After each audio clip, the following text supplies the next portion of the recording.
Together, we will raise incomes and bring jobs and wealth and opportunity to our poorest communities. We will repeal the disaster known as Obamacare and create new health care, all sorts of reforms that work for you and your family. I am asking Congress to support the construction of new roads, bridges, airports, tunnels, and railways all across our nation. We're going to do it. My administration will be focused on three very important words: jobs, jobs, jobs. That was President-elect Donald Trump on his thank you tour, laying out part of his agenda. Joining us now is the author of the best-selling book, Treason, former Speaker of the House and Fox News contributor, Newt Gingrich. So, Mr. Gingrich, what would Newt Gingrich's advice be to President-elect Donald Trump over this next couple of weeks, this break, this holiday break? What should he be looking to do, get accomplished? Well, I think, first of all, he needs to finish filling out the key jobs that he's recruiting people for. It's an enormous undertaking, not just the cabinet and the sub-cabinet, but about 4,000 jobs altogether. So that's inevitably going to take part of his time. He needs to start thinking about his inaugural address. It'll be one of the most important moments of his entire presidency. It gives people a chance to see who he is and how he thinks and what his values are. So it's a very, very important speech. He needs to keep talking to foreign leaders, keep opening up those relationships, because that's a new thing for him. And I think that he has to think through how he wants to handle Inauguration Week. He's going to be very busy. They're going to have an enormous crowd here to see the inaugural. And Calista and I are certainly looking forward to it. It's going to be just great.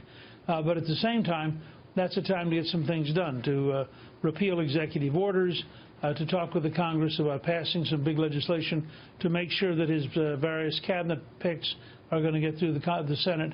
So he'll have a lot to do in the next 3 or 4 weeks. Talk to us a little bit about that inaugural address. What do you expect to hear? What type of tone? What's the message?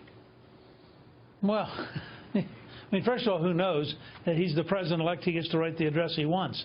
But I think he made so much of making America great again.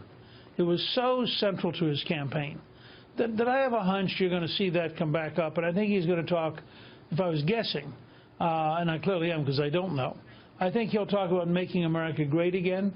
He'll talk about the role of Americans in making America great again.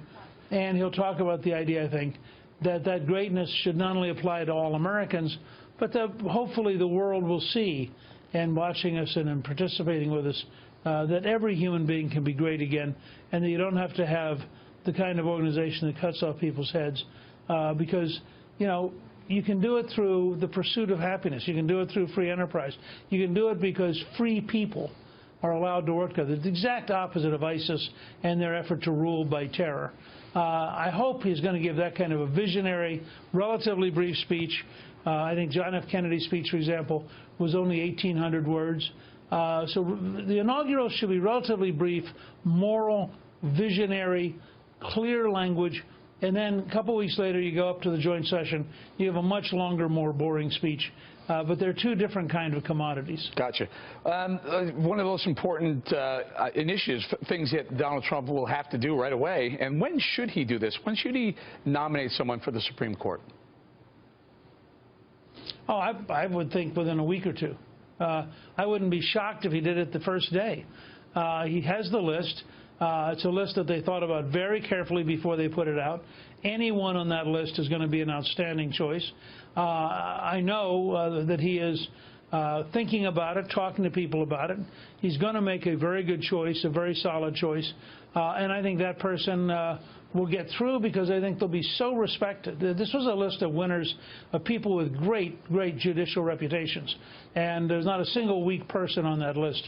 And I think conservatives will be ecstatic when they see that we're going to have an opportunity here for Justice Scalia's seat to be filled by somebody who shares Justice Scalia's sound conservative principles. Mm-hmm. He doesn't even have to wait until he's sworn in to at least nominate someone, clearly, as he's doing now.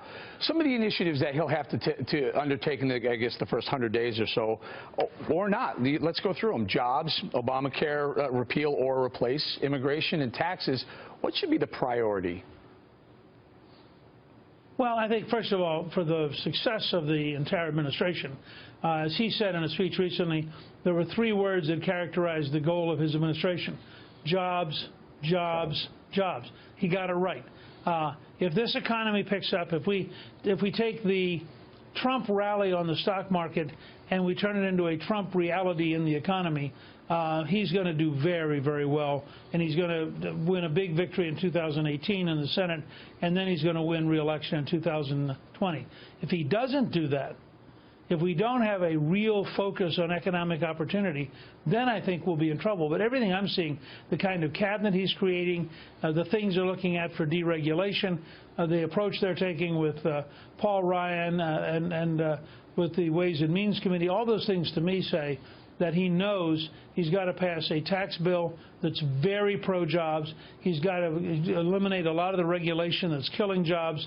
That's got to be his #1 focus.